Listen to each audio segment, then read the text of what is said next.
welcome back. This is Shay and Jordan Go Boating. I'm Shay. And I'm Jordan.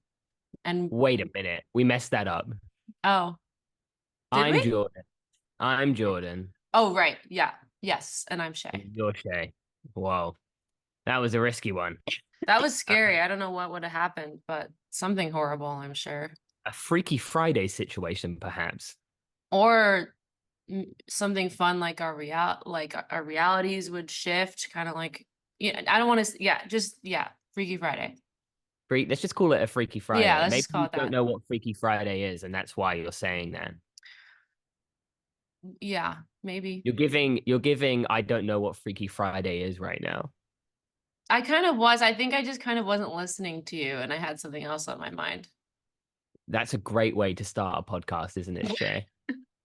It's And early this for me. and it's late for me. Hmm. Um, this Six is o'clock.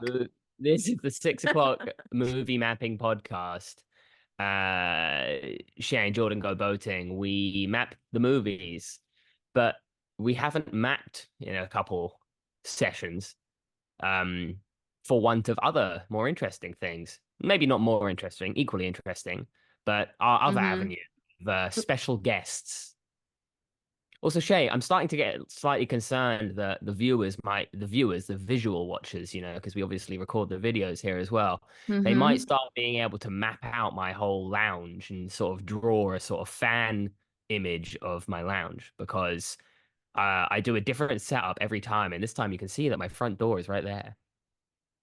Well, yeah, that would be bad if they could do that, right? This is a challenge to any long-time dedicated listener. If you'd like to try and imagine what my setup of my lounge is, please draw it. So now you're inviting them to do it? I thought you were concerned. Sometimes if you lean into this kind of thing, it's actually safer in the long run. He's a Leo. Who said Um, that? Who said that? Um, okay, well, our guest clearly is bored of waiting to speak. It's really hard. yeah, it's I hard. have a very special guest this week, and that guest is the oft mentioned, occasionally seen in the corner of the image. Yes. Uh, What? my wife, my love of my life, Isabelle Mm. Suwan. Um, Oh, sorry. I think I kind of like said something over you saying her name. you made a sort of noise, like Yeah. Homer. Yeah. You thinking about donuts, huh? Yeah. Anyway, welcome, Issa. Hello, everyone. And Yay. Shay. Hi, guys. And boating. And Mhm. voting. Yep. So Issa has wanted to be on the pod for a while, and it's finally come around. Had to plead my case. She had to plead her case, and finally I've allowed her to do so. She's been let out of my She's been bedroom. let out of her bedroom.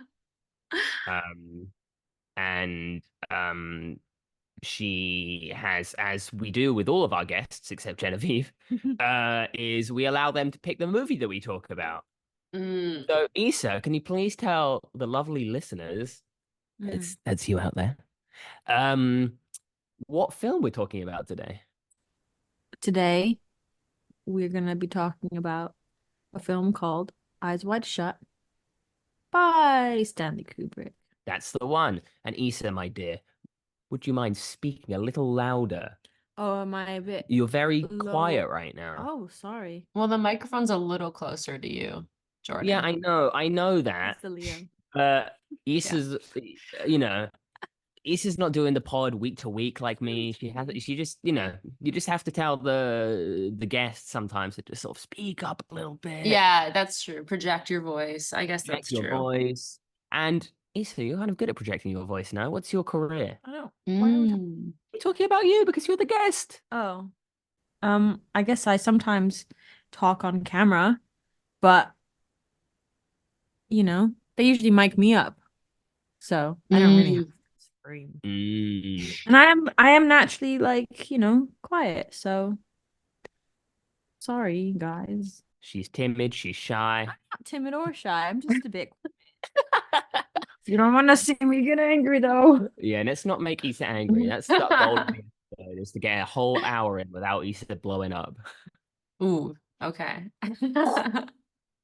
Without cartoon smoke blowing out of her ears. Yeah, exactly. If you could Yeah. add that in post, that'd be great, Shay. You Yeah. like overestimate my abilities with video for sure. I don't know if I could do that. Well, I do always ask for you to do things in post, and I haven't actually ever checked whether you've done them. I'm just assuming that you've been doing them. I've been doing them. Yeah, they're all in a big folder that I'll send to you one day. Yeah. Do you listen slash sorry, watch back? Me? The Yeah, Yeah, always. cool. Multiple times. Okay, because first I'll listen before we drop it. I'm like making sure nothing bad is in there. And then afterwards, I listen to it when we drop it, imagining the people we know listening to it. And I'm like, what are they thinking? Yeah. Mm. Yeah, he That is does that that's too. someone dedicated to their craft, really. Uh-huh. Yeah, or just like obsessive or something.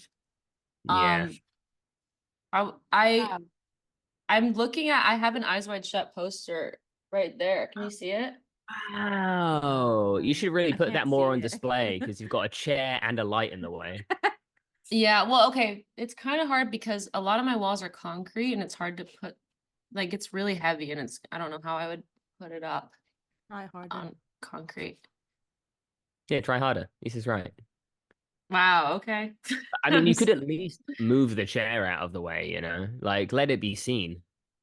I kind of like though I kind of like the vibe of it where it's just like a little subtle. It's your secret poster.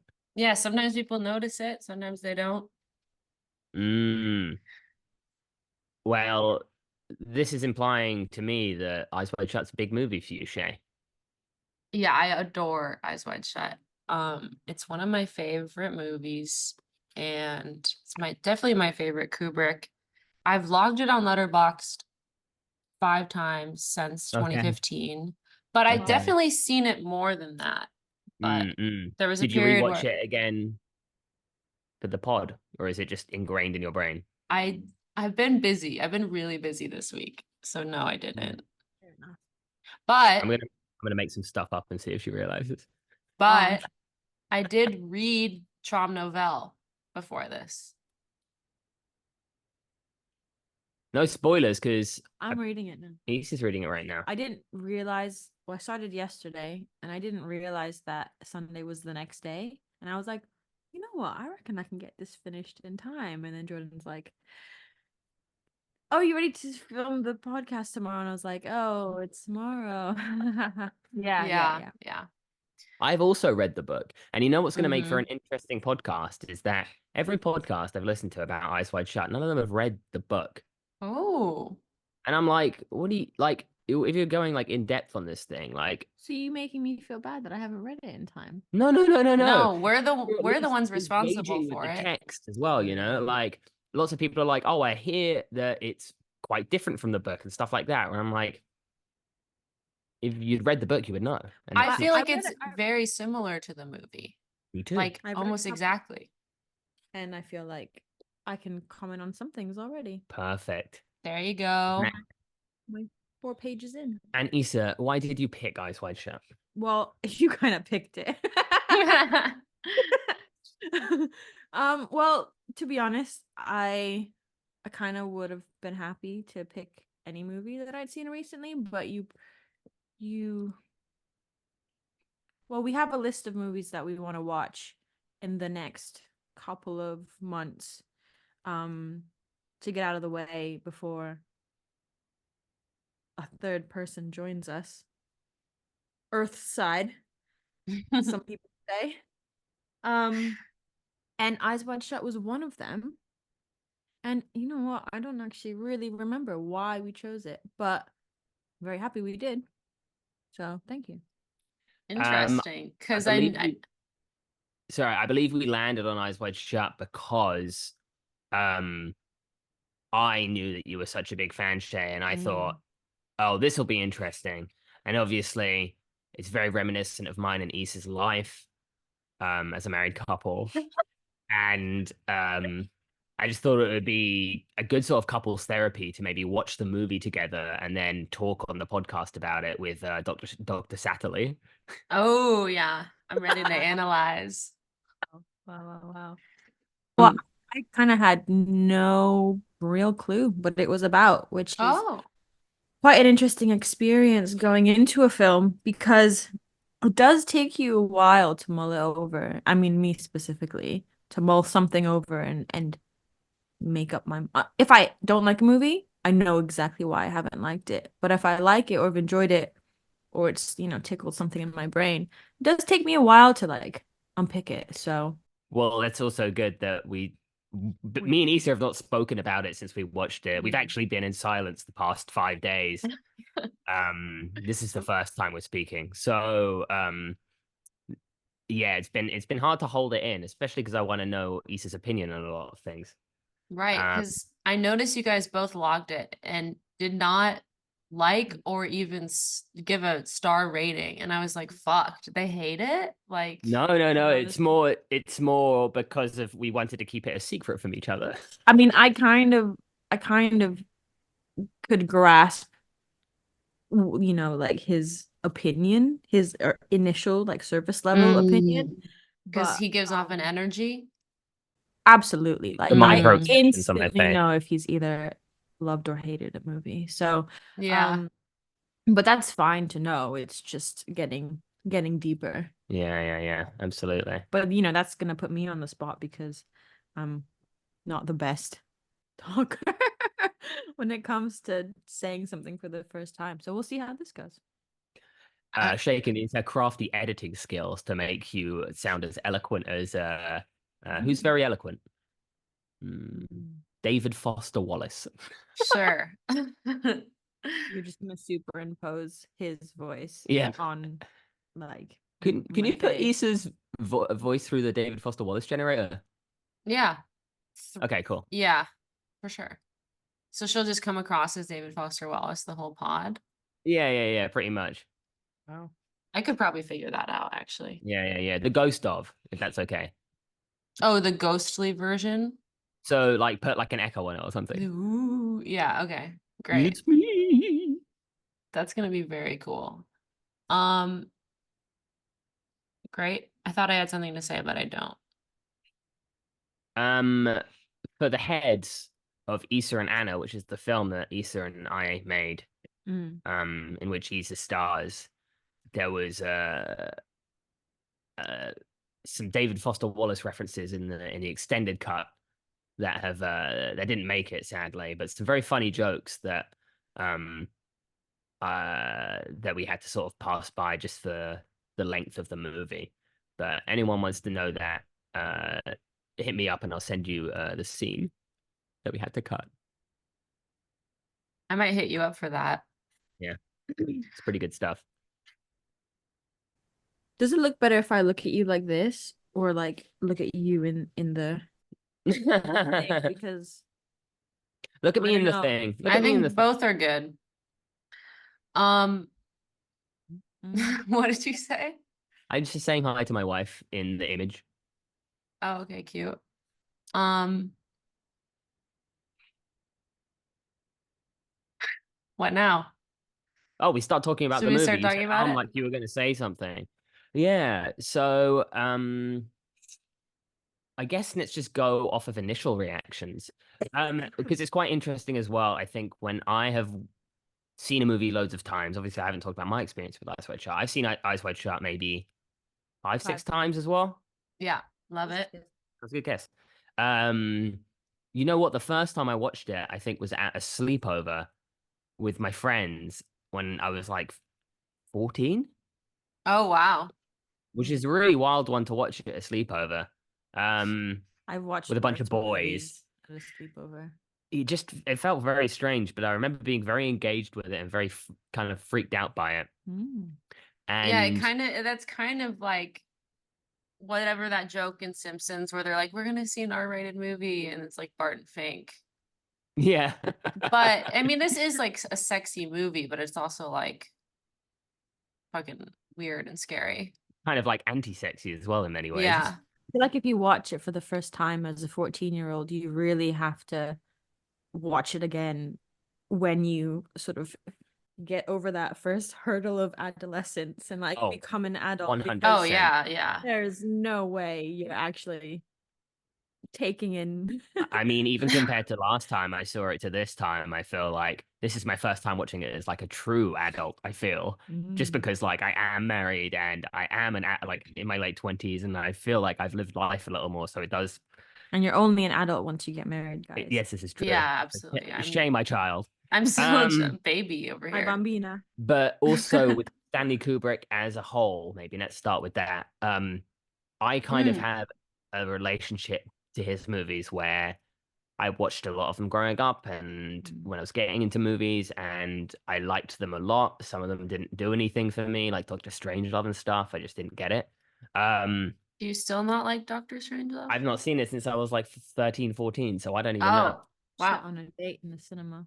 Okay. Yeah, Ooh. with a Kubrick head. Oh Oh God. And it's boy. one of those where I was like, you know, when you kind of just have to entertain how much someone else is obsessed with not just a movie, but the director. Yeah, yeah, Yeah. yeah. So I'd like to watch it without the sort of air of pretentiousness looming over me. I hate It that. wasn't with him. It wasn't with a me. It different wasn't me. person. Well, because I wouldn't consider myself a Kubrick head, Yeah, I would especially.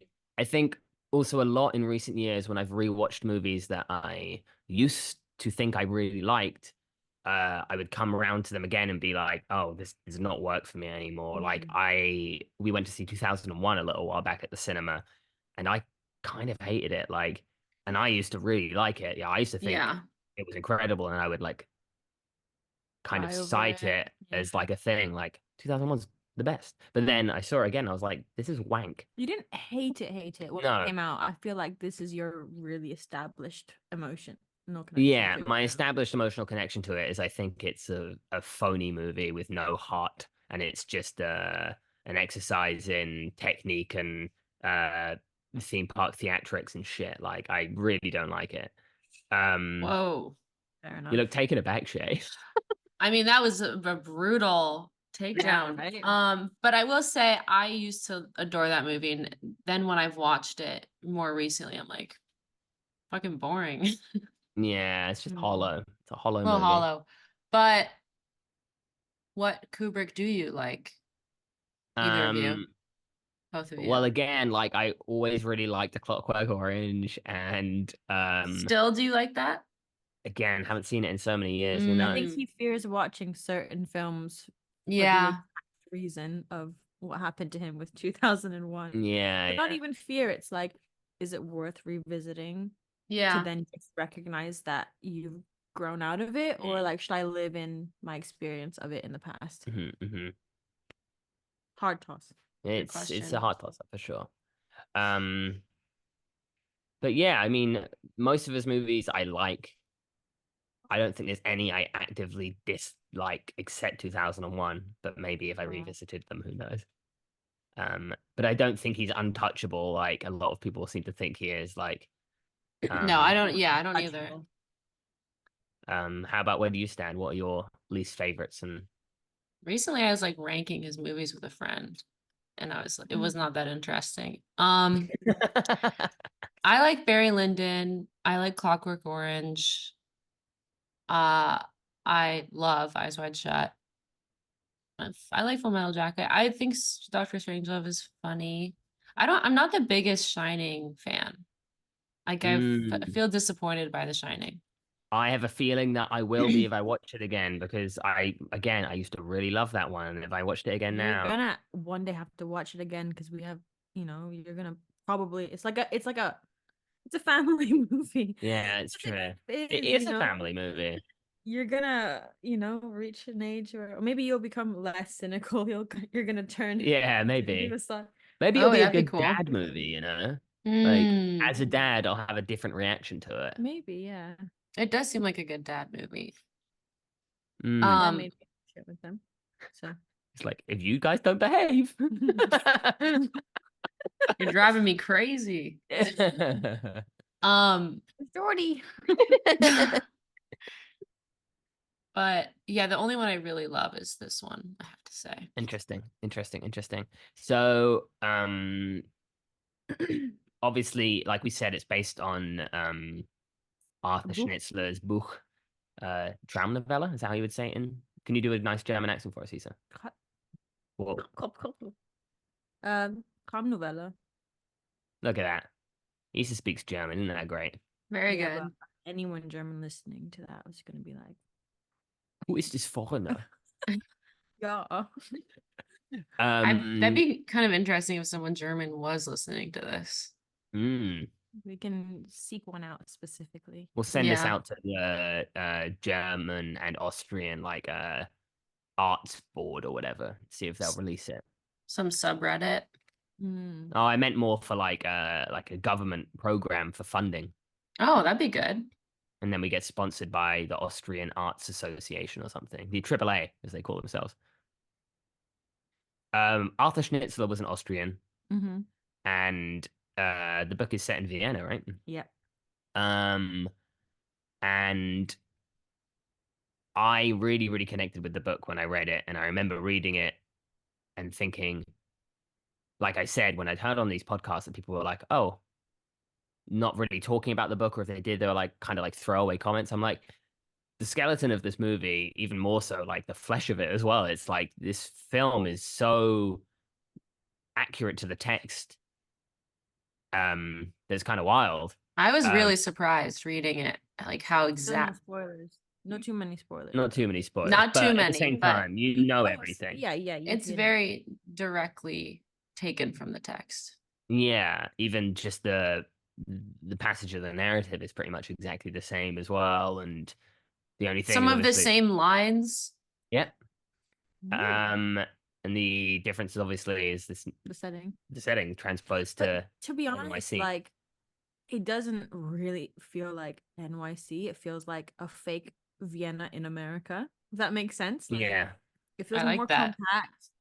It's got a lot of the scenes are set in these like extravagant places that Yeah. you know can kind of have a bit more of a European feel to European. them than they do at like New York City, you know. Yeah. What What are you gonna find you- like I'm sure you will find mansions like that in New York, but you know. yeah, I mean That's pretty rare. famously the film is shot in England.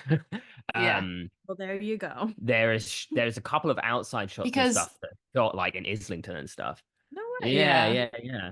Because he was too scared to fly. Yeah, so Kubrick's famously too scared to fly. Oh, So he shot all of Brady. his movies pretty much in England. Is he British? No, he's American, but he Oh. moved here. And once he moved here, he didn't shoot his movies after out of England. Wow.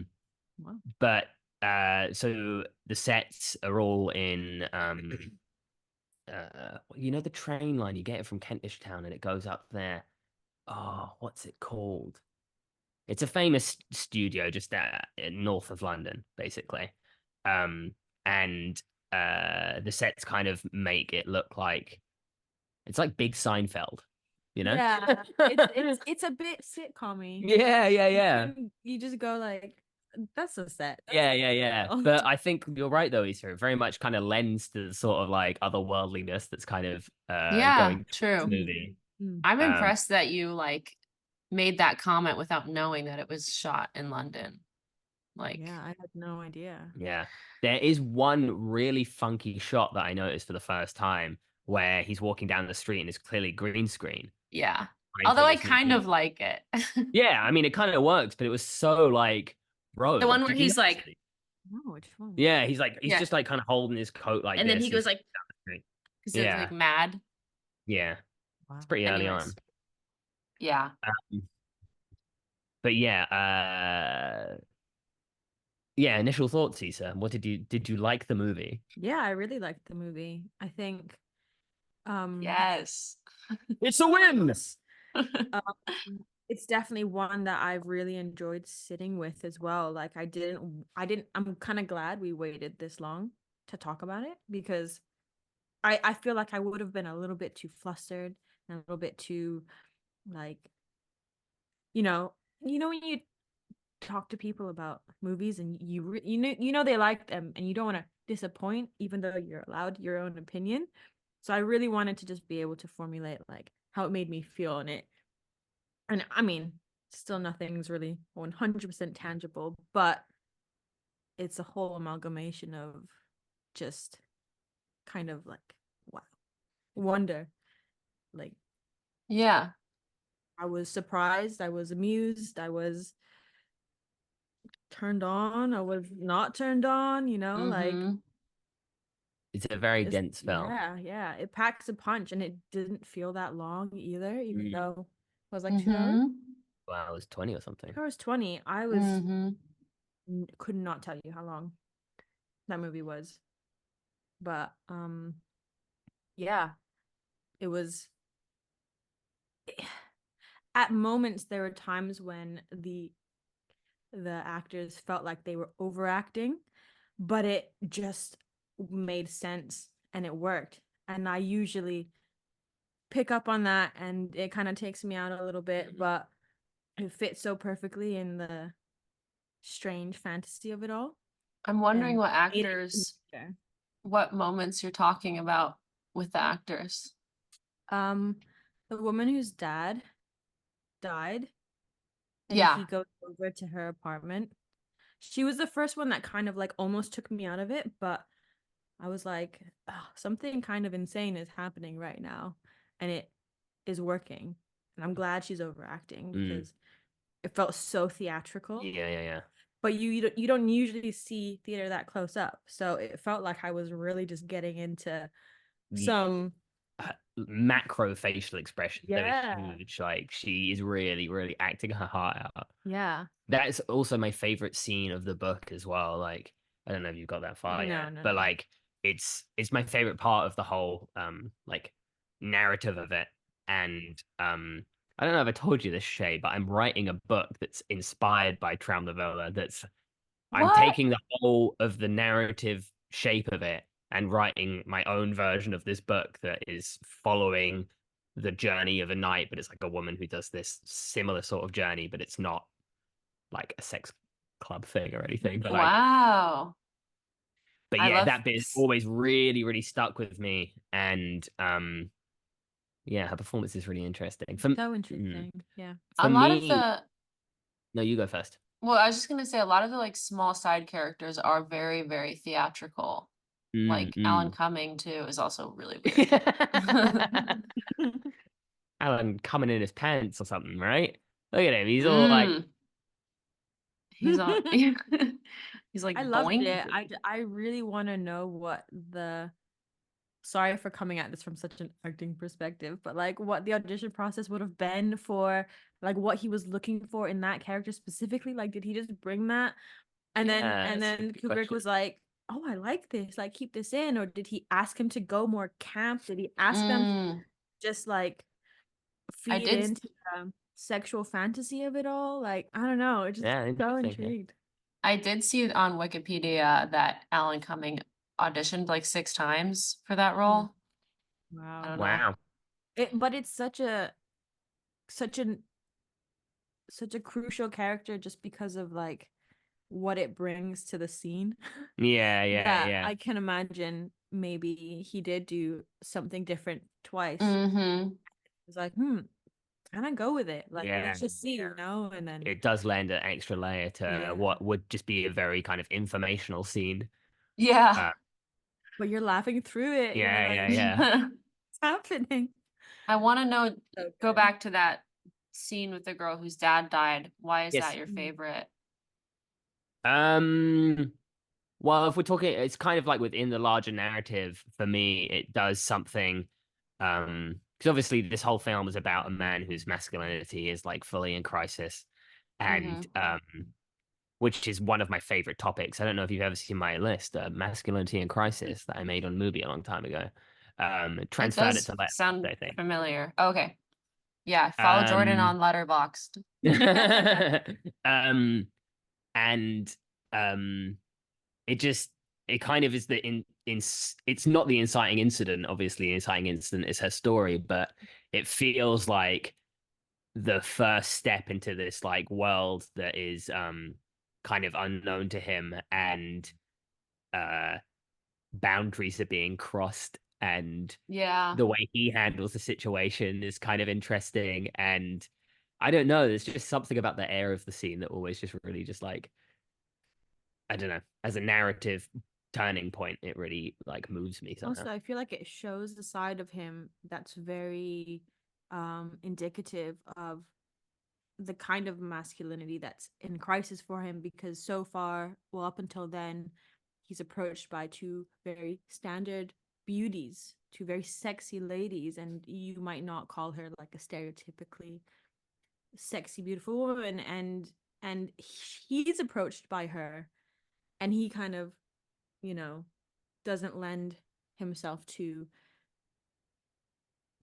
her fantasy or what she wants and pushes her away, and it's kind of the only moment when he does that, Yeah. when confronted with a woman. I think it weirdly kind of like adds this layer to his character that you haven't seen yet. We almost have like a, a respect for him almost, Yeah, because he actually, not that. yeah, he's not like a pure piece of shit. Like he has some sort of moral compass, you know, and I think it's very crucial to that.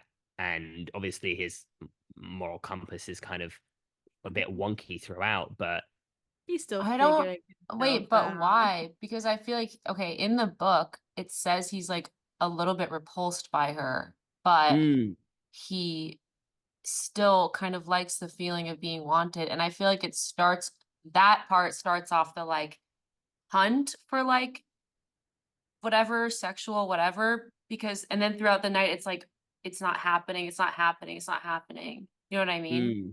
Yeah, absolutely. It's interesting. Should we have like laid out the plot at all? Um, anyone who's listening to this probably knows it, right?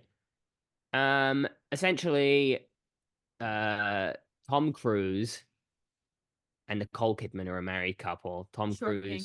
Tom Cruise, Short King, Mhm. is a How tall doctor, is he? 5'7" or something, Oh 5'6". shit. That is very short. That's probably why he was chosen, because he knew he'd be able to really Well, Embody participate that. in fragile. honestly, I That's do good. think that he gives like one of the best screen performances I think I've like ever seen. Like, He's so wildly great. enough, I'm like, Absolutely, compared to his other films. yeah, absolutely. Like he puts his all into it, and he really just embodies. I don't know if it's because it's close to him as a person or something, but like he embodies this type of like fragility that is so. I'm just like blown away by it when I watch it. Really. Yeah, I wouldn't be surprised if it's because he already He'd be is like all that. like that. Just um, playing himself. and it's basically a couple who kind of start to go through a little bit of a lover's rift of sorts, because they're both they're both clearly seeking something more out of their relationship sexually, and they're both sort of being very flirtatious at this party. And then when they're stoned at home, which I don't believe they get, He puts a lot of weed in that. she does put a lot of weed in there. It's a bit much, I'd say. She confesses to a sexual fantasy that she had.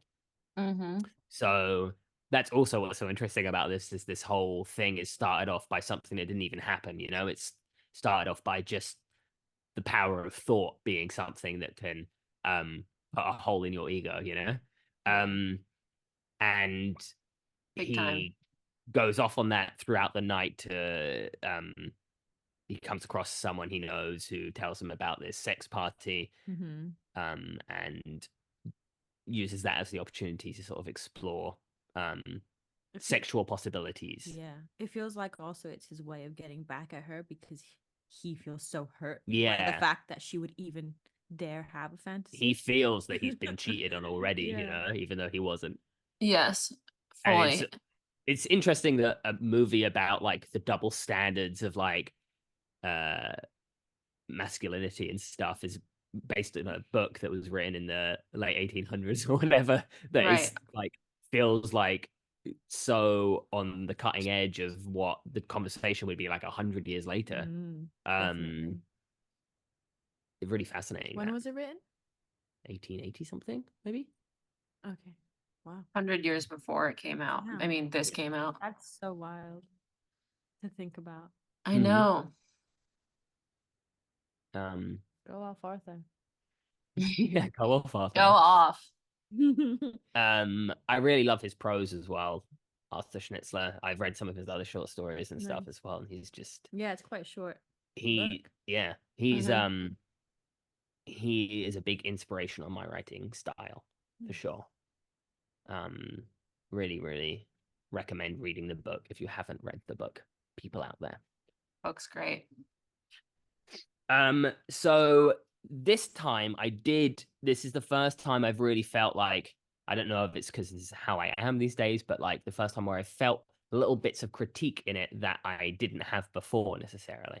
So obviously, Mm, famously, this film was completed after he died, yeah. fully completed. They were very far through um the editing process and everything, but his right hand man, what's he called again? Leon something. Leon Vitali. He he was his like assistant for so many years. So he like really trusted him and everything. And It's after he like died, confidant. yeah, basically his little servant. Oh, yeah. Okay.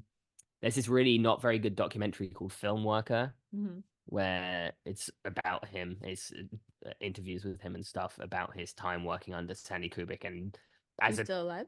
I think he died recently, maybe. Oh, okay. Um, it's interesting as a documentary topic and everything, but as a film, it's pretty terribly put together. But he really did kind of abuse him, but he kind of took He it, did you that know? to a lot of people, though, didn't Yeah, he? he Yeah, I mean, did. it seemed like every Kubrick film, everyone was like fucking miserable.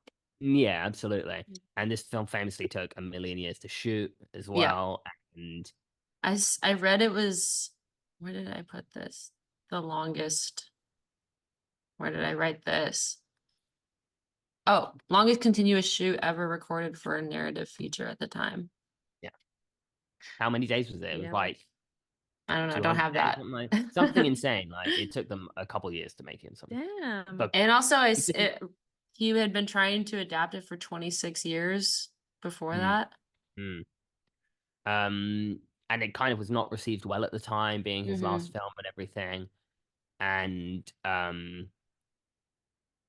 which is wild to me as well, because I didn't really read any of the contemporary reviews or anything. Have you? No. Like what they thought of it at the time? Yeah, But that I would be just know, interesting. I would like to read those. yeah, I just know that people just kind of didn't get it, I don't think. But I think it's weirdly like it's definitely the most mature of his films, and it feels like it's the one that's truly actually saying something and exploring Hmm. the human condition in a way that I think a lot of his other films pose to, but don't actually fully land on. Yeah, but he's got the advantage of it being based on a book. Yes, that's the thing as well. Like Mm, it You is. can't give him all the credit. Well, yeah, exactly. Like we said, I think this one works so well because it has such like a great narrative core, which is Mhm. the book. yeah, yeah. Um, I'm just gonna look at my little notes that I made. Um, there was a previous adaptation of the book as well. Oh, oh, In the 70s, 60s or 70s in what's it Austria. called? It's called Traumnovelle. Oh, okay, right. And it has the guy from Peeping Tom as the main character. Oh, You know, the German guy, interesting. probably Austrian.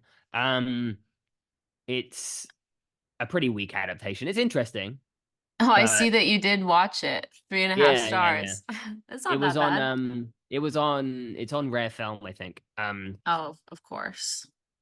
Uh and yeah, it's interesting. It's just kind of, it is also proof that a director such as Stanley Kubrick does bring a lot to it that isn't there. You give him Just some credit. narrative. Yes, I'm giving Yeah. him Yeah, some yeah. credit there. But I do find the editing of this movie very strange. Do you remember that it's full of fades? No, I don't remember that. Everything feels like a normal film would just have the scene end and cut to the next scene. But almost all of the transitions are fades. And it feels weird. Like, and not in like in a way where, it's lending to the narrative. It just feels like incomplete almost. It kind of feels like someone, Placeholder. yeah, it kind of feels like someone made a decision of being like, "Oh, let's just leave the fades in," as opposed to someone being like, "This is the best way to do it," you know? And I don't Uh, know. I There you go. have a question. Mm. First of all, like, is that a thing people would do, is put fades and then put something else in? No, Okay. Also, like, what would have improved that? Like, I guess I just don't know technically why that's bad. I'm not saying it's necessarily technically bad. I just think I feel like it's an attempt to make the film kind of flow from one scene to the next, but I think it ends up kind of looking a bit clunky and kind of almost TV like. Interesting. I Like, like it. Like, I don't know. I think it's dreamlike and that adds to it for me. And it's interesting. just weird. I don't know. I don't have like a real opinion on that though, obviously, because I don't even know. I also wanted to Yeah. talk about Nicole Kidman, Okay. and I feel like there are times when she's very good in it, but there are times where I'm like, you're doing too much, or you're trying too hard, or something like that. I think it's especially in the scene, which is obviously a very crucial scene where she explains the dream sequence. I'm like, and I don't know whether it's because it's so early on that it feels Trying to act stoned she's as well. trying to act stoned, and it just feels kind of like forced. Whereas her acting in the Yes. previous scenes is kind of has that weird dreamlike quality where she's Mm. dancing with the Hungarian guy. Um, Yes. I she's love delivering that these scene. lines with all these really strange like breaks in They're talking the super middle of her slowly. sentences. Yeah, Yeah. exactly. Yeah. Yeah. Yeah. But this scene when she's like loses her mind laughing and stuff as well, I'm like, there is nothing scarier. I've talked about this before with people. There's nothing scarier in life than women laughing at you as a man. You know, it's a terrifying thing. It makes you feel so small and tiny and afraid.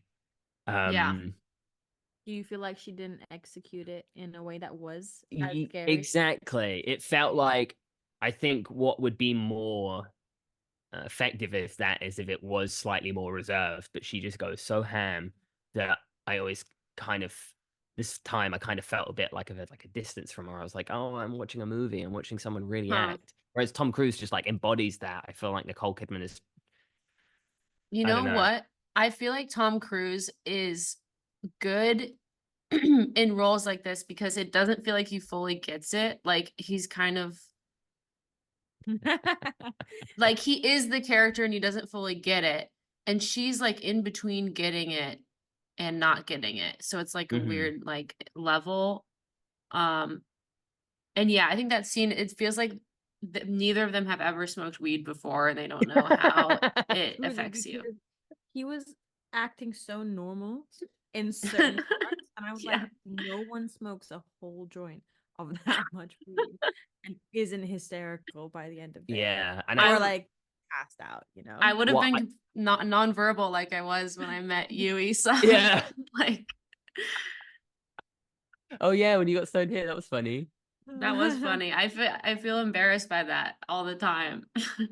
We never Meeting stopped your talking friends for about the it. So first time. Oh my God. I'm joking. We never talked about it. See, you bring that up, but like, I feel like because I was so invested in everyone's own interpretation of like how hammy they were meant to go and all that, I kind of enjoyed it, and that's a lot coming from me because I am quite I get cringed out really easily. I Yeah. don't really I think things very easily take me out of the movie experience, but I was like I'm going with it, and I felt okay about it Fair towards enough. the end. So, I'm on Issa's side, but I see your point, Jordan.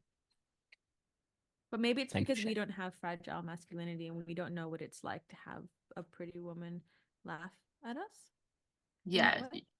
You're like, that wouldn't threaten my masculinity, that laugh. Yeah. He's like, That wouldn't throw in my mask. I said My that to Ethan. masculinity's fine. oh yeah, yeah, you did. Yeah. Uh-huh. Um. Yeah, and again, that's a very uh just Tom Cruise is so good in that scene. He's just so good. I love him. I love him in this movie. I love He's him nuts. always. I don't particularly love either of them on any given day, but I like both of them in this film. Well, famously as well, they were married at the time when they shot Mhm. this movie. Mhm. I think shooting it arguably took a large toll on their relationship, and they ended up getting divorced. I think also probably what took a toll is that Tom Cruise is a crazy man. Yeah, it may have mostly been that, but Yeah, I think people really wanted to lean into the narrative of it being, because they were the two biggest stars in the world. It was like the two Mm. biggest stars in this world in this sex movie. And I think a lot of contemporary reviews at the time were actually quite critical because they wanted it to be sexier or more explicit because the promotional material was the Nicole Kidman scantily clad and all this kind of Yeah, I stuff. mean, Yeah. it's being about her very, very early on. It Yeah. stops being all about him. Mhm. Kind of just like there's a massive gap where she's not even really thought of. Yeah. Yeah, Only she's she's only not really thought of in. in the blue light make out Yeah. with the naval officer. Yes. I like that stylistic choice a That was lot. fun. That was fun. Felt like he was tapping back into his old, you know, he, bleh, bleh. It also has that sort of like one car Y frame rate thing going on. Mhm. Where it's a bit Love like it. Wonky wife. wonky Y.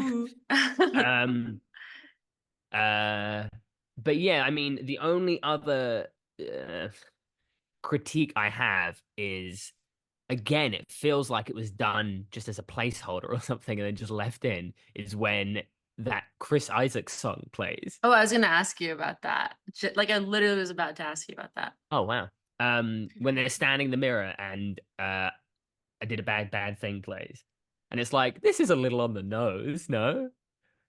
It is a weird moment, It's a and very weird moment in an otherwise sort of film full of implied things to then have a pop song of the era come of the on. era, yeah, that is weird because every other song is like classical music. Yeah.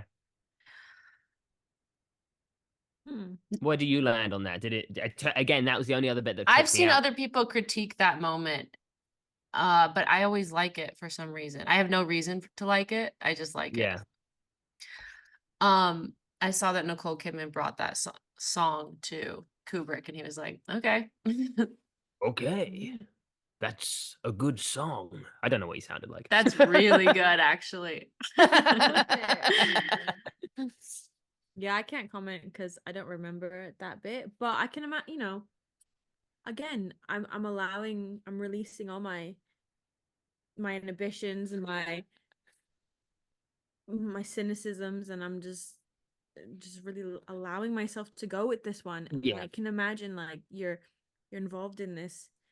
Well, I can imagine I did experience watching the movie, but you're going through this weave of strange kind of darkness, kind of lightness, and then you just sort of hit with this pop song. I Yeah. can still feel a bit otherworldly. Yeah.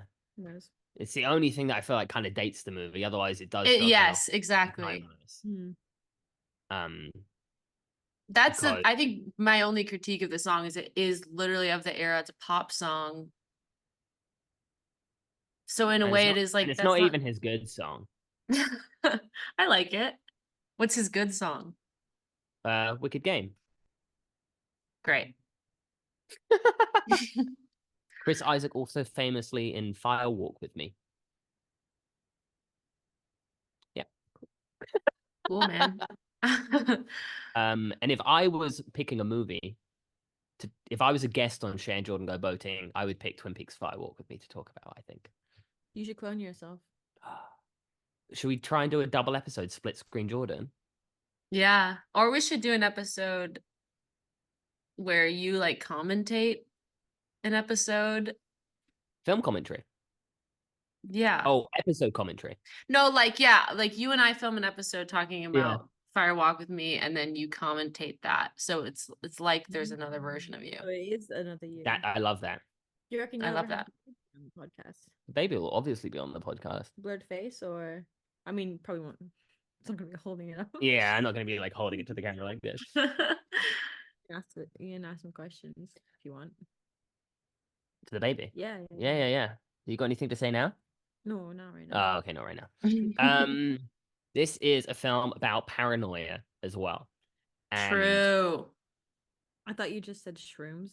Shrooms make me paranoid. um, and that is one of the best directorial things in this is those scenes of him being followed and trying to figure these things out are very, So very good. tense and scary. I remember at one point, I think when we Very tense and scary. very, very tense and scary. I remember when we paused it to pee, you were like, this is getting kind of spooky. It's a very sinister movie. And yeah, for all of my critiques that I've been coming in with, I think placing myself in your shoes to watch that for the first time, not knowing what it was about, must just be so fucking effective as a film to be like, what is this? Where are we going? Yeah. What could I had end up no idea happening? what Like, anything was about. yeah, absolutely. And you're literally piecing it all together. Just like him. Exactly. As it's going on.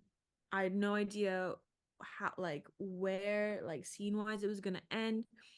I really enjoyed the scene where he gets called into his really rich friend's office.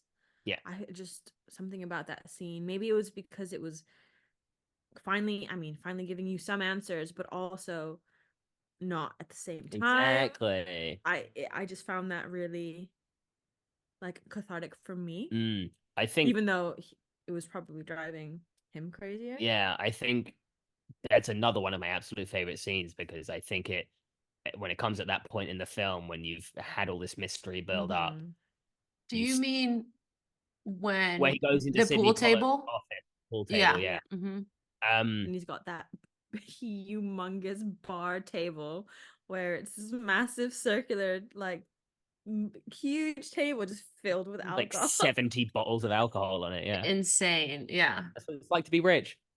But that scene kind of lends to that whole thing about conspiracy that I think maybe that is more of the undertone that he lends to the narrative that isn't as much there in Traum Novella is he's leaning into the conspiracy stuff that was going around in the actual era that this film was made. And I What think kind of conspiracy? just like media conspiracies and things like this that were popular around the time, just like Still happening, obviously, and conspiracy. I think watching it now as well to think about like, conspiracy theories more rampant than ever. And it's a film that is about conspiracy. Yeah. And that is a point in the film where I think it kind of up to the viewer. It goes into the hands of the viewer to be like, am I gonna willfully just accept the things this man is saying, or am I with Tom Cruise here and I'm like being like, is this guy lying? And I think the fact that it's so well balanced and well written, that scene, to elicit whatever you want from it is such a feat. Yes. Dude, also I'm thinking about how like Tom Cruise obviously is really rich in the movie, but then there's like this hierarchy of like these richer people and like what do Yes. they have? Like I said while we were watching the movie as well, as soon as this scene happened, I was like, there's rich people and then there's rich people. and it's like even though Tom Cruise has like a hot wife, he's got so much money, it's like, but what else is there? And like your imagining of like what that would be is so interesting. It's all about the movie's just like what else is there? And then yeah, like the blurring of like dream and reality, like because it all could just be a dream. Like it all just feels like a night of dreams you have after you like have something like triggers you. It's literally like, called Dream Story. Dream Story.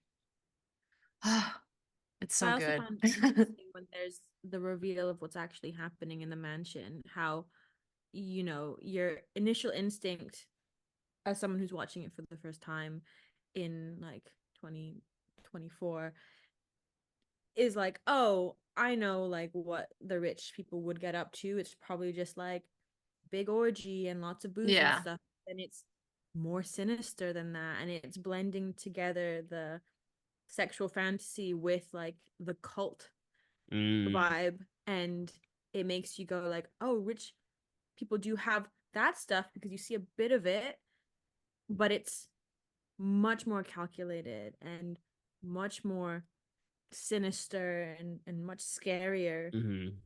but they're all in it together. And how do they know that he's the only, you know? Yeah, absolutely. Yeah, it's like very organized. Yeah, Yeah, conspiracy's scary. love it. Love And it. these things are real, you know? Like as much I'm half joking, but like as much as like conspiracy theories on the internet can be insanely OTT, so much that has been accused of being conspiratorial about higher ups and governments and things has been proven to be true. It's just we kind of Absolutely. live in a world where we kind of accept that the powers that be can kind of just do those things. I've seen JFK. Yeah, you've seen JFK. um, who was I was reading something recently where someone probably a little bit wacky, like an actor or a filmmaker or something, was saying that they were pretty certain that who's the guy who replaced Kennedy after he got assassinated? You should know. Oh, I know.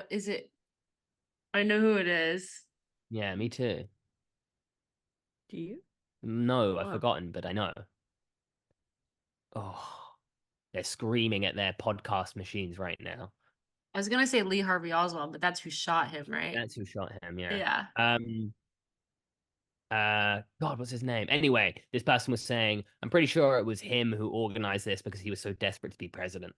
He probably did. He was probably behind the organizational thing of getting him killed. Who was that? Probably. Lyndon B. Johnson. Lyndon B. Johnson. There it is. Did you look that up or did you remember? No, I looked it up. Oh, okay. I love your honesty. Sorry. What else do you want to say? So, what other big bits or Shay? Do you have anything you want to say or ask us about in terms? What, since getting married, like, how has your perspective changed on this film? Oh, yeah. It is interesting. Like I did kind of allude to that earlier. I think obviously this is the deepest I've ever been in a relationship with another person.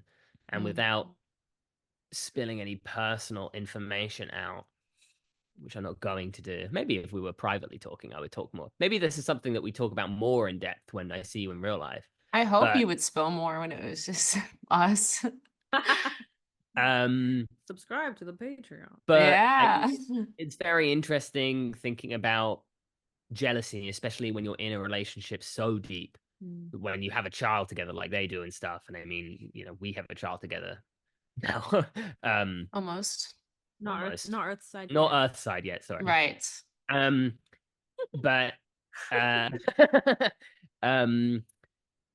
it's very interesting to think about that part in a relationship where you start to question, I'm in love and I have all of this stuff, but what else is there, And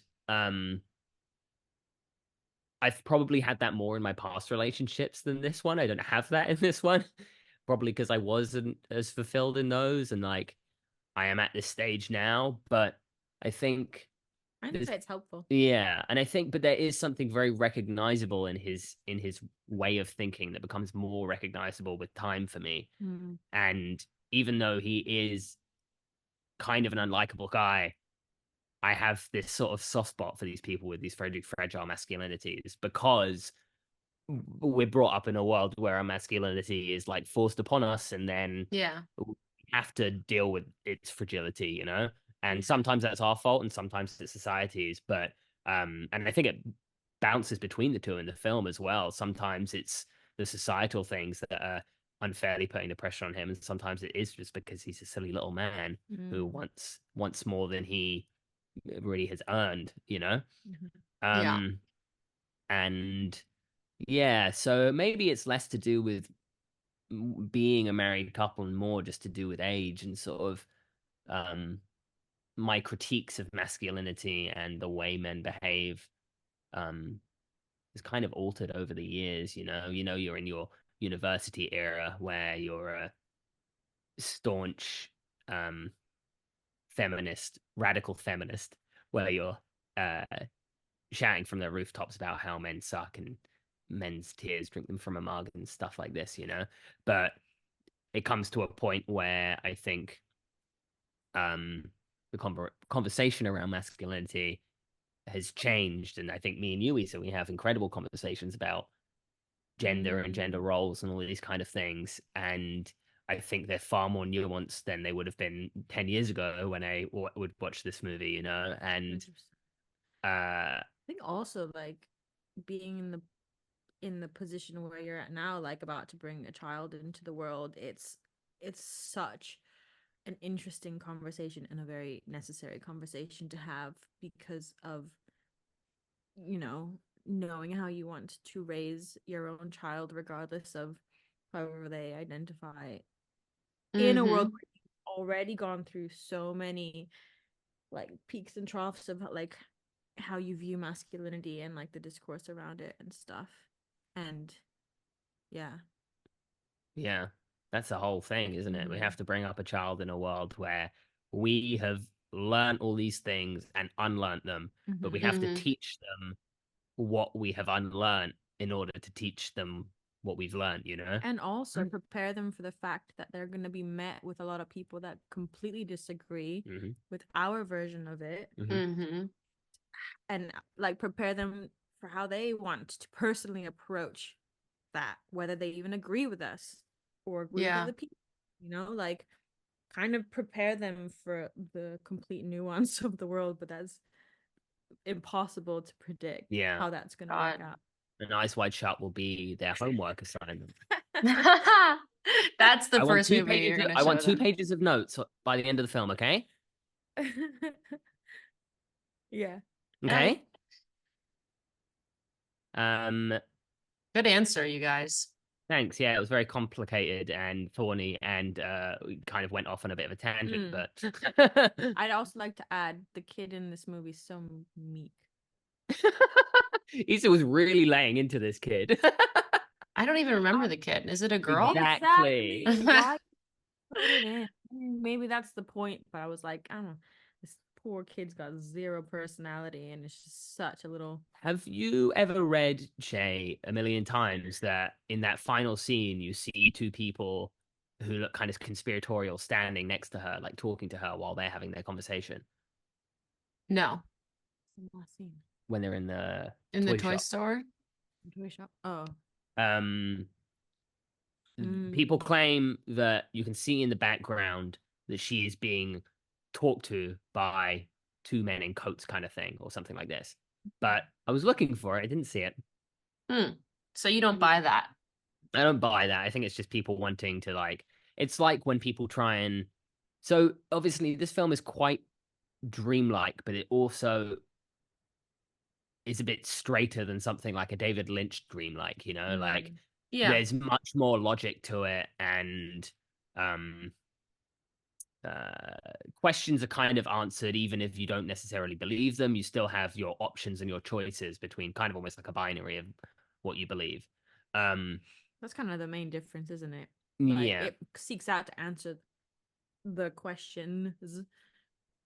Yeah, and I feel like every scene serves a purpose, kind of thing. Yes, exactly. I was gonna go somewhere with that thought. Sorry, I didn't mean to.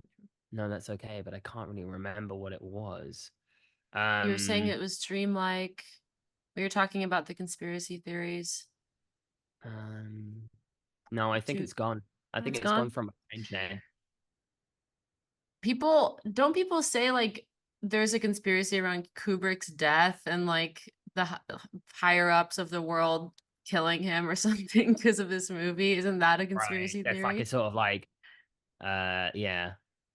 like a Pasolini type thing where Pasolini was killed for making his films that was critiquing fascism or whatever, but he was actually killed by fascists. Whereas this is the kind of internet era of conspiracy theory of people being like, Bush did 9/11.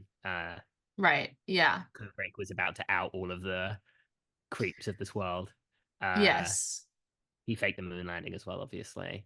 I remember what I was going to say now. Love it. Oh, fuck, it's gone again. Oh. No. Say it next time it comes. It's okay. My God. I'm off. I'm off my sauce today, Shay. Talking about something else. Come back. Kubrick, Dreamlike. Quick. But yeah, I don't buy that conspiracy theory. I Mm. feel like sometimes it just annoys me where it feels like this movie's enough without that conspiracy theory. Okay, shut up, Shay. That's why I brought up David Lynch, is the way people try and interpret his films a lot of the time, especially people on the internet, on Reddit, subreddits, all this kind of crap. They really want direct answers to questions. And you can't do that with a David Lynch movie because he is tapping into things that are beyond, like, you know, this means this means this. And I feel like even though this film is, like I said, straighter in terms of narrative and everything serves a purpose, it still is much more interesting to leave the film kind of alone and be like, that's what makes the film interesting, is that we don't have the answers, you know? And Exactly. Yeah. No, interpretation someone was is, telling me that they had shown Mulholland Drive with a friend to another mm, friend, and after the movie was over, the friend that was one of the friends that was showing it was like, "Okay, so here's what this movie's about." And it's like that is the most vile thing I've ever heard. Because first of yeah, all, something like a David Lynch movie doesn't have an answer. Like it's about how you interpret it. It's about you and like how it hits you. It's there's and just like describing some sort of answer ruins it because you're supposed to absolutely. like what Issa did is so amazing. It's just sit with it. How do you feel about it? What did this bring up in you? How do you interpret it? Yeah, and That Issa and said that's so. why I hate Christopher Nolan movies because they're like a math problem. Like there's an answer. There's a Yeah, specific formula and answer. And I don't like that kind of art. I don't even think it's art really. yeah, Because the question at the end of this isn't like, was it real then? yeah, Or was it not real? What is reality? It's like, yeah, you'll question those things introspectively if you just kind of sit with the movie and talk about the aspects that are brought up. yeah. There's so much more themes layered and density to this thing that, Makes like everything else is what makes the movie interesting, not yes, the answer to yeah, that's just one part of it, is the whole conspiracy thing. The rest is what makes it so interesting, is, yeah, all of these Yeah. themes that we're talking about this whole time. Um, and yeah, so ultimately, I do still love this movie. Um, Yes. and I think it's fucking fantastic, and I think it's by far his best movie. Yep. And, Eyes Wide Shut forever. I was really scared you were going to come in hating it, so I'm very happy. Remember when I laid into Magnolia? Yeah, but You I did. also don't like Magnolia. Yeah, that's true. That was a surprise for me. That was one of those ones that was a bit of a bummer. I was like, oh, I wish I. It's a shame that I don't like it anymore, but it's fine. Well, we I should don't. do one about licorice pizza. I love that movie. Do you like it? I do. I've only seen it once. I want to rewatch it. Also, Inherent Vice you really like, right? Fucking love it. Which I'm like very lukewarm on, so Interesting. Did you see it once? saw it once. So I think both of Yeah. those I need to I was super rewatch. lukewarm on Inherent Vice when I saw it once, and then second, third time, I had time of my life. Wow. Okay. Yeah. Are we done talking about Eyes Wide Shut? You said that in a yawn, Shay. Sounds like you're done. I'm done. Fuck this movie. I'm bored. Any final thoughts, Issa? No, No? no, I feel very, very. I have a Those are question actually though. okay. Yeah. I saw that in the book, Frito Lynn or Tom Cruise. What is his name in it? Tom Cruise's Fre- name? Freehold and something like that Um. in the book. Oh, in the book, I can't No, in the remember. movie, in the book, it's Frito Lynn, but in the, I'm just trying to, it doesn't matter. Dr. Hartford. Dr. Doesn't Ball. matter. Bill, Ball. Bill. Bill. His name's Bill. Apparently, so in the book, he's like Jewish, and Kubrick was like, don't make him Jewish in the movie. And I want to know what you think about that. That's interesting. I think again, it makes uh, sense logically, for him to be Jewish in the book. Yeah. I think it might bring up too many ideas of Jew conspiracy if you bring it into the movie. Yeah, Um, sure. So which you're is into obvious. that. Uh, I'm but then again, I'm like, maybe if you did lean into him being Jewish, it would be more interesting because obviously the conspiracy is normally that the Jews are controlling everything. So, Mm. whereas this film, I mean, Eyes Wide Shut, that is my only thing as well. I was just like, it is kind of like tapping into that Jew conspiracy thing on purpose and having someone, at least, I mean, for me, Sidney Pollack playing, what's he called? His friend, his rich His friend? doctor. Ziegler. Siegler. I mean, even by his Dr. name, he's very Jewish coded, as you would say. Right. Yeah. And I think maybe Kubrick's doing that on purpose, and I think it can, lean into like anti-Semitic readings of the film and stuff. But um, I feel like that would probably be his reasoning um, for not making Tom Cruise's character Jewish. Yeah. Is to just like sort of like feed into that a bit, just Oh, as so a bit if of a he troll really or something. wanted Tom Cruise to play the character, Mm, Tom Cruise isn't Jewish, right? So doesn't Mhm. read. Yeah, not at all. he doesn't read our stage. Um, And he'd do a bad job. yeah, but Sidney Pollack's performance as well. I just want to hit home about how much I fucking love that as well. Like He's so So- great. yeah, and he has this sort of like, I mean, Jewishness and masculinity has a long, very difficult history. We've as a people have been very emasculated, and it's interesting seeing Sidney Pollack, who's such a big chap, and he's very masculine in this movie. Hmm. This is just half thoughts that are coming out of my brain right now, but yeah, that's a whole other topic I'm not about to open up, is Jewishness and masculinity. But We can ask our kid to write that as a second essay yes, in the movie. yes. Deconstruct Ziegler. So I did read on Wikipedia, Ziegler represents both the high wealth and prestige to which Bill Hartford aspires and a connection between Bill's two worlds. His regular life and the secret society organizing the ball, which I hadn't thought of, but that's really interesting. Wait, rephrase that for me. I don't understand. Just that he represents the two sides of what Tom Cruise aspires, and he connects Tom Cruise's two worlds, which is his regular life and the secret Sure. organization. The little bridge. Mm-hmm. Yeah, it's interesting. Fascinating movie. Very fascinating. Could talk about it endlessly. Absolutely. Do you have anything left to say about the film, Shay, before we do our little restaurant roundup?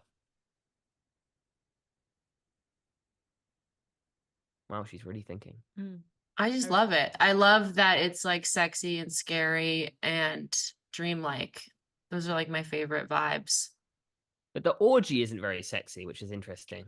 No, I think the only really sexy part is like when Nicole Kidman is talking to the guy at the Hungarian beginning. guy. Yeah. I mean, she's describing her sexual fantasies and stuff.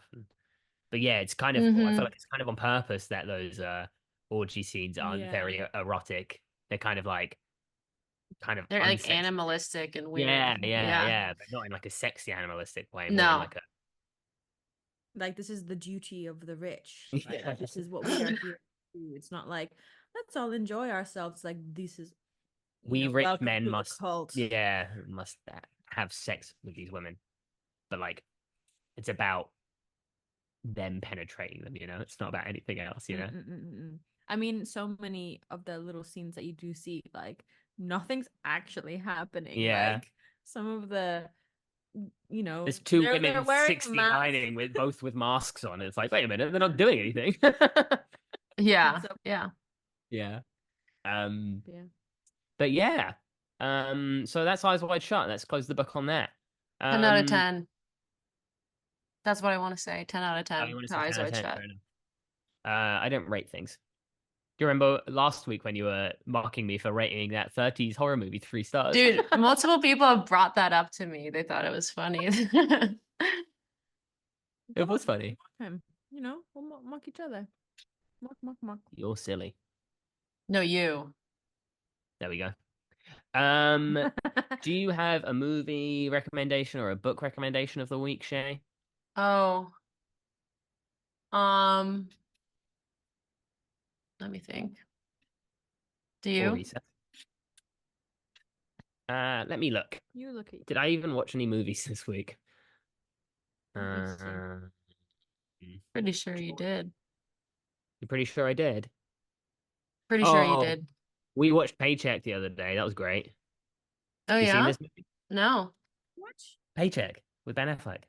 I haven't seen it. It's a John Woo movie. It's an adaptation of a Philip K. Dick novel. You know when we tried to watch Minority Report and it sucked? God, it was bad.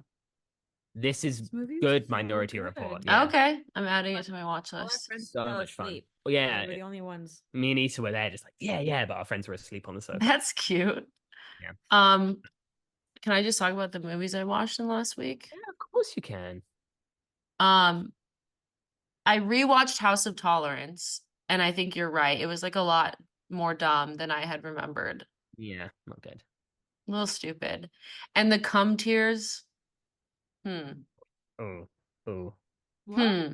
you don't even want to know, I Issa. don't. You don't even want to know. I also watched Midnight Cowboy for the first time. I had never seen that movie. Yeah, either. That's on my list. Oh I my love- God. I was fucking floored. I mean, it's just like I had kept putting it off, and I was like, there's no way it's gonna live up to the hype. That's It was kinda how so I fucking feel. good. Yeah, no, you should watch it. No, I Yeah, you should definitely- watch it. yeah, I yeah. fucking love that movie. I saw Challengers, 10 out of 10. It is so fucking good. I've been excited for that movie for a year, and it was so good. Wow. No thoughts on that? You guys haven't I seen haven't it. seen it yet. Can't really comment. I I watched saw that Genevieve liked it and it weirded me out. So maybe I will watch it now. I was so surprised when we left the theater that she had liked it. Well, yeah, because she's such a negative Nelly like me. I was hoping. Well, not Well, I hoping, haven't but it was. finished the episode, so I Oh. haven't. Issa's only halfway through our episode. She doesn't know quite how negative You didn't Genevieve tell is. me when it dropped. Not get into that. And I watched The Devil's Advocate, which I saw that you have seen, Issa, and I agree with your review. It's a fever dream of a movie with Al Pacino. No one. Yeah. Yeah. I've seen other movies in that, but that's all I have to I'll say. watch anything that he's in. And Oh, enjoy it. totally. And he's so great in it. He's the Oh best yeah, part. me and Issa watched Dick Tracy recently. Oh, yeah, that's a good fun movie.